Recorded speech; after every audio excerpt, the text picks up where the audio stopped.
संगीत दोस्तों, ये कहानी उस समय की है जब पूरी दुनिया में अजीब सा वायरस फैलने की वजह से सिर्फ कुछ लोग बच्चे थे जो सरवाइव कर रहे थे। इन्हीं में से एक ऐसा परिवार भी था जिसमें सिर्फ लड़कियां रहती थी, लेकिन इस परिवार की जिंदगी तब बदल जाती है जब इनमें से एक लड़की एक अनजान आदमी को अपने घर ले आई है। तो कहानी शुरू होती है और हमें कयामत की बात की दुनिया को दिखाया जाता है। यहाँ पर हम रेगिस्तान के बीच में बने हुए ग्लास हाउस को देखते हैं और यही एक मंत्र ऐसी जगह है जहाँ अभी तक हरियाली बची है। इसके बाद हमें एक आदमी को इस ग्लास हाउस के पास आते हुए देखते हैं जिसको जल्दी ही कोई गली मार देता है। इसके बाद हमें उसे ग्लास हाउस के अंदर रहने वाले परिवार को दिखाया जाता है जिसमें 3 बहनें थी जिनका नाम बीएवे और डेजी था। वह उसे आदमी के शरीर को अंदर ले आए हैं, जिसके बाद वो उसके शरीर के सारे अंजार पंजे निकालकर बचे हुए समाज को अपने गार्डन में दफना देती है। इसके बाद हमें यहाँ पर उसके भाई गाहाबी को दिखाया जाता है जो कि वहाँ पर बैठा कुछ सोच रहा था। फिर हमें बताया जाता है कि बाहर की जहरीली हवा से संक्रमित हो चुका है, जी वजह से उसने अपने कुछ यादों को दिया है। इसके बाद ये दोनों भाई बहन अपनी मेरे पास आते हैं और उन्हें उसे आदमी के बड़े में बताते हैं जिसको इन्होंने मारकर कर दिया। इस पर उनकी मौ ने कहती है कि इनका हुआ नाम का एक और भाई था जो कि कई सालों पहले ये घर छोड़कर भाग गया था। अब यहाँ पर ये सभी घर वाले मिलकर कुछ अजीब सा रिचुअल करते हैं जो कि इनकी यादव को ताज रखना में इनकी मदद करता है। अब अगले दिन भी जंगल में पहरी दे रही थी कि तभी उसकी नजर एक अजनबी पर पड़ती है जो कि उसके पास ही रहा था और बेहोश होने से पहले वो अपना मांस उतार देता है। अब यहाँ पर भी उसे करने की वजह उसे ग्लास हाउस के अंदर लाने का फैसला करती है, लेकिन जब ये बात उसकी माँ को पता चलती है तो वो काफी गुस्सा होती है। कहती है कि जल्दी ही इसको मारकर फेंक दो, लेकिन अब भी चाहती थी कि वो आदमी उनके साथ ही रहे क्योंकि वो लोग यहाँ पर काफी अकेला महसूस करते थे। अब क्योंकि उनकी माँ भी काफी सालों से यहाँ पर अकेली ही रह रही थी, इसलिए वह भी उसे आदमी को यहाँ पर रखना के लिए माँ जाती है। इसके बाद इनकी माँ ने बताती है कि घायल आदमी के पर कैसे टैंक लगाए जाते हैं। फिर इस रात हम देखते हैं कि बेबी की माँ उसे बिस्तर पर बंद देती है क्योंकि उसे रात में बुरे सपना आते थे, लेकिन अगली सुबह की आंख खोल है तो वह ये देखकर हैरान बताता है कि उसने अपना बिस्तर जलाकर दिया। कम तो रोज का बन चुका था, लेकिन उसके गली चादर साफ करते करते उसकी बहनें काफी परेशान हो चुकी थी। फिर अगली सुबह वो तीनों सज्जन अभी की पत्तियां बदलती है। जी दौरान जब एवी पानी लेने के लिए जाती है तभी वो उसे आदमी को घूरने लगती है। कुछ देर बाद उसे आदमी को भी होश जाता है और वो उसे पानी मांगता है। अब भी उसे पानी देती है और उसे कोई भी चालाकी ना करने को कहती है। वही जब माँ को पता चला है कि वो आदमी जग गया है तो वो उसके पास पूछताछ करने आई है। अब यहाँ पर उसे आदमी को अपना नाम तो याद नहीं था, लेकिन वह कहता है कि मैं शहर से आया हूँ। वो बताता है कि बाहर सब कुछ तबाह हो चुका है और ज्यादातर लोग अपनी याददाश्त होकर पागल हो चुके हैं। अब गेम उसे आदमी के आने से खुश नहीं था, लेकिन भी उसे यकीन दिलाती है कि वह आदमी बिल्कुल भी खतरनाक नहीं है। फिर अगले दिन से कहती है कि तुमने 2 दिन पहले जी आदमी को दफनाया था, उसे बाहर निकालो और उसके शरीर को वार्निंग के रूप में घर के बाहर मटका दो। अब उनकी यह बात सुनकर वह अजनबी डर जाता है कि कहानी ये लोग उसे भी कटकर लटकाना देखें। अगले दिन उसे आदमी की बॉडी को चेतावनी के रूप में हम अपने घर के बाहर मटका देती है। इसके बाद भी उसे आदमी से मिलने के लिए जाती है और उसे वहां पर उगने वाले कई तरह के फल भी दिखाए हैं क्योंकि यहाँ पर भी अब इस आदमी को पटना चाहती थी। इस दौरान जब वहां पर एव आई है तो भी उसे वापस भेज देती है क्योंकि भी उसे आदमी को पहलेपन चाहती थी। बाद में एव अपनी बहन को समझती है कि देख उसे आदमी पर इतना भरोसा भी मत कर क्योंकि आदमी हमारे लिए खतरनाक भी हो सकता है, लेकिन भी उसकी इन बटन पर ध्यान नहीं देती। फिर अगले सीन में हम डेजी को देखते हैं जो उसे आदमी से पूछती है कि तुम मुझे बताओ कि घोड़ा कैसा दिखता है। तभी वो आदमी उसे कहता है कि तुम मुझे चाकू लाकर दो, मैं तुम्हें लकड़ी का एक घोड़ा बनाकर दिखता हूँ। तभी उसकी बात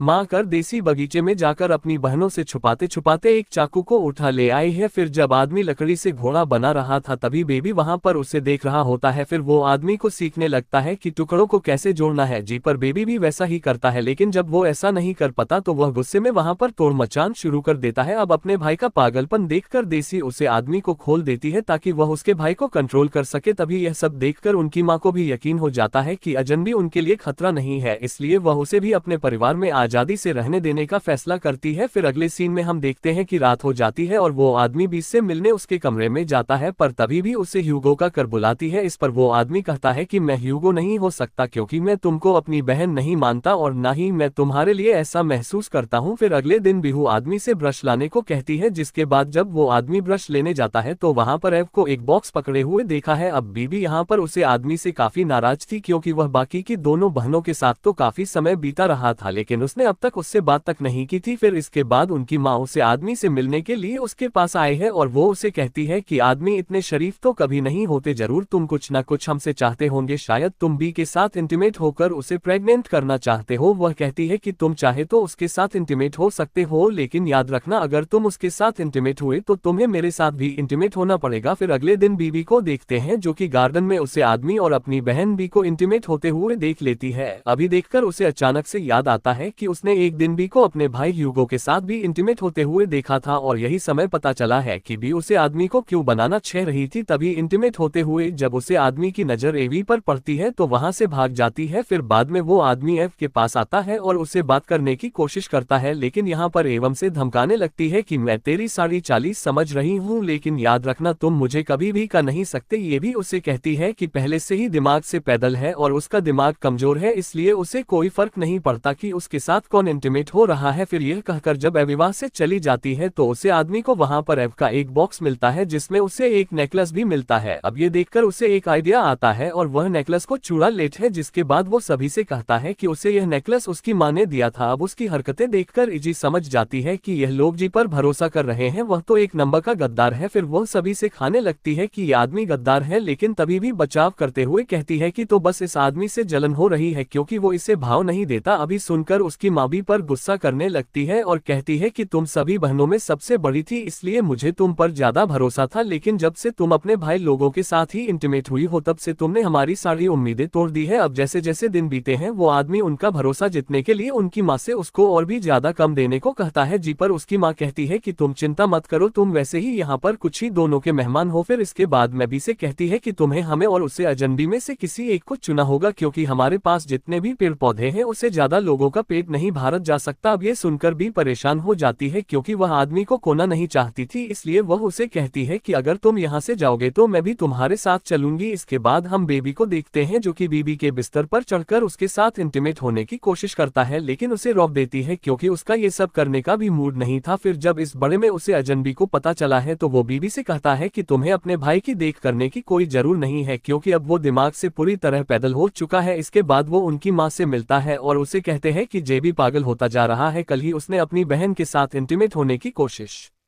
कारी थी, इसलिए तुम्हें मेरी जगह तो उसे बाहर भेजना चाहिए। लेकिन उसकी माँ अपने बेटे पर उसे अजनबी से ज्यादा भरोसा करती थी, इसलिए वो उसकी बात नहीं सुनती। फिर कुछ देर बाद रात हो जाती है और वो अजनबी उनकी माँ से मिलने जाता है। उसकी माँ को लगता है कि शायद वो उसके साथ इंटीमेट होने आया है, लेकिन तभी वो आदमी उसकी माँ को पकड़ लेता है और उसका गला दबाकर उसे मार डालता है। इसके बाद वो आदमी उसकी बॉडी को जेबी के पास लाकर रख देता है, जिससे सभी को ये लगे कि ये भी नहीं अपनी माँ को मारा है। अभी देखकर कि भी बहुत डर जाता है और वह आदमी पर हमला कर देता है। तभी उनकी आवाज सुनकर सभी बहाने वहां पर पहुंच जाती हैं और यह जानकर रन लगती है कि उनकी मां मर चुकी है। फिर जब सभी लड़कियां अपनी मां का फ्यूनरल कर रही होती है तो इसी दौरान वो आदमी बीबी को बंद देता है, जिसके बाद वो खिड़की खोल देता है ताकि यह भी अपनी सारी याददाश्त भूल जाए। वह से कहता है कि तुम्हें मैं ये याद रखना बिल्कुल भी नहीं दे सकता कि उसे बुढ़िया को मैंने मारा था। फिर लेकिन अब उसे यह बताता है कि मुझमें पर इस वायरस का कोई असर नहीं होता, इसलिए मैं अपनी याददाश्त नहीं भूल सकता। वहीं दूसरी तरफ भी उसे बॉक्स को देखने लगती है और उसे ये देखकर वो टाइम याद आता है जब वो जंगल में पहरी दे रही थी। जब उसने देखा था कि उसके पास एक आदमी आ रहा है तो उसने उसे मार दिया था, लेकिन जब वो उसका चेहरा देखते हैं तो वो काफी डर जाती है क्योंकि वो तो उसका भाई ह्यूगो था। अब अपने भाई को करने के दुख में भी इतनी ज्यादा पागल हो गई थी कि उसने अपने मास्क को भी उतार दिया था, जिससे उसकी सारी यादें मिट्टी गई थी। फिर जब भी इस बड़े में एव को बताती है तो एव उसे कहती है कि उसे इस बड़े में पहले से ही पता था, लेकिन उसने अपनी बहन को बचाने के लिए ये राज ही रखा। अभी सुनकर बी को बहुत ज्यादा दुख होता है और वह अपनी इस बुरी याद को भूलने के लिए बाहर जाना चाहती है। ये भी उसे रोकने की बहुत कोशिश करती है, लेकिन भी उसकी एक नहीं सुनती। तभी वह आदमी भी वहां पर आ जाता है और एफ से बी को बाहर जान देने के लिए कहता है। इसके बाद उन दोनों को भी पता चल जाता है कि बेबी भी अपनी याददाश्त खो चुका है। फिर जब भी बाहर जाकर अंदर आए हैं तो वो काफी खुश होती है जैसे कि कुछ हुआ ही ना हो, और टीवी यहाँ पर दुखी थी क्योंकि यह जगह धीरे धीरे उसकी याददाश्त को भूल देगी और यहाँ पर अब देसी ही अकेली बचेगी जिसको ये सब याद रहेगा। लेकिन तभी वो आदमी उसे सहारा देते हुए कहता कहता है कि मुझे भी तुम्हारे साथ सब कुछ याद रहेगा, जिसके बाद ये दोनों एक दूसरे को किस करने लगता है। फिर हम देखते हैं कि अब यहाँ पर माँ की जगह ले लेती है और इस घर की मुखिया बन जाती है, जिसके बाद वो अजनबी ह्यूगो बन जाता है और भी एवी बन जाती है। वहीं डेजी एवी की बेटी बन जाती है और जेबी सभी का भाई बन जाता है। अब जैसे जैसे दिन भी इतने हैं वैसे वैसे बाब ह्यूगो की तरह बिना मास्क पहने ही बाहर घूमने लगती है। फिर एक दिन के भी अचानक से ही जमीन कोटता है और उसे वहां पर भी और एव के नेकलेस के साथ दो कंकाल मिलते हैं, जिससे हमें पता चला है कि माँ ने यहाँ पर पहले से ही रहने वाले लोगों के नाम और उनके नेकलेस को संभल कर रखा था, जिसके बाद उसने नए लोगों को उनकी पहचान दे दी। भाई वो अजनबी चुपके से जीबी को देख रहा था और फिर जब वो देखा है कि एक आदमी उसके पास से रहा है तो वो उसे पर अपनी बंदूक तन देता है, लेकिन तभी वो अपना माँ बादल लेट है और अपनी बंदूकें देता है क्योंकि बेबी का दिमाग सब चुका था, इसलिए वह उसे मारकर इस नए आदमी को जेबी बनाना चाहता था। दरअसल दोस्तों इस फैमिली का एक रिवाज था कि यहाँ पर जो भी अपनी याददाश्त को भूल देता है उसे मारकर किसी नए आदमी को उसकी पहचान दे दी जाती है। और यह जो फैमिली रह रही थी यह भी कोई असली फैमिली नहीं थी, बल्कि यहाँ पर रहने वाले लोगों को उनके पिछले वाले लोगों की पहचान दी गई थी। बाकी दोस्तों आपको वीडियो कैसा लगा मुझे नीचे कमेंट करके जरूर बताना, और अगर कोई वीडियो अच्छा लगा हो तो प्लीज इस वीडियो को लाइक करके चैनल को सब्सक्राइब कर लेना। मैं मिलता हूँ आपसे अगले वीडियो में, तब तक के लिए बाय।